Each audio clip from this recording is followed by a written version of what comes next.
Welcome to bird media. నేను వైష్ణవి. విశాఖపట్నం నగరం వేగంగా రూపు మార్చుకుంటోంది. సమాంతర విస్తరణతో పాటు నిలువుగా ఎదుగుతూ ఆకాశ హద్దుగా కూడా అభివృద్ధి పదంలో వెళ్తోంది విశాఖ. అయితే ఏపీ ప్రభుత్వం చేపట్టిన నూతన భవన నిర్మాణ నిబంధనలు అంటే 2025-26 విశాఖ రియల్ ఎస్టేట్ రంగానికి కొత్త ఊపిరే పోశాయి.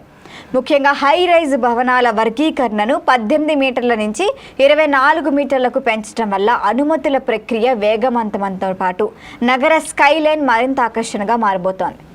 అయితే నగరాల్లో భూమి లభ్యత రోజురోజుకి తగ్గిపోతుంది.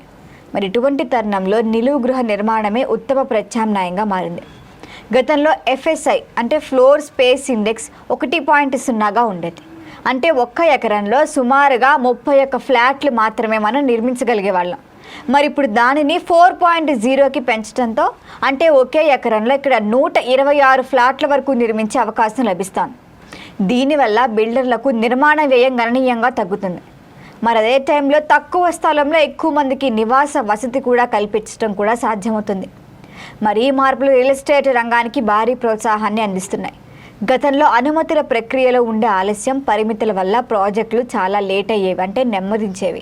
ఇప్పుడు ఈ నిబంధనల సరళికలతో పెట్టుబడిదారులు విశాఖ వైపు కూడా ఆసక్తిగా ఉన్నారు. విశాఖను గ్లోబల్ సిటీగా తీర్చిదిద్దే ప్రభుత్వ లక్ష్యానికి ఇవి కీలక అడుగులుగా భావిస్తున్నారు. అయితే ప్రస్తుతం విశాఖ నగరంలో IT పారిశ్రామిక రంగాలు వేగంగా విస్తరిస్తున్నాయి. ముఖ్యంగా మధురవాడ, కాపులుప్పాడ IT కారిడార్ ప్రాంతాల్లో ప్రీమియం గృహాలకు విపరీతమైన డిమాండ్ కనిపిస్తోంది.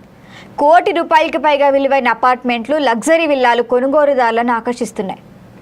వీటితో పాటు IT నిపుణులు, ఉన్నతాధికారులు కూడా, విదేశాల నుంచి తిరిగి వచ్చే NRIలు కూడా ఇటువంటి వర్గాలు అధిక స్థాయి నివాసాలకి మొగ్గు చూపుతున్నాయి.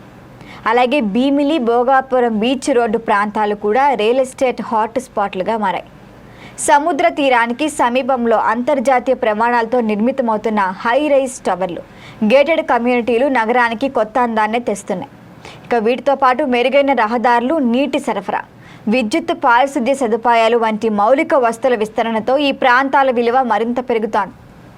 ఇంకా ఇప్పుడు భోగాపురం అంతర్జాతీయ విమానాశ్రయం కూడా ఓకే అయిపోతే వాటి అభివృద్ధి కూడా విశాఖ రియల్ ఎస్టేట్ మార్కెట్పై సానుకూలంగా ప్రభావం చూపించే ఛాన్స్ ఉంటుంది.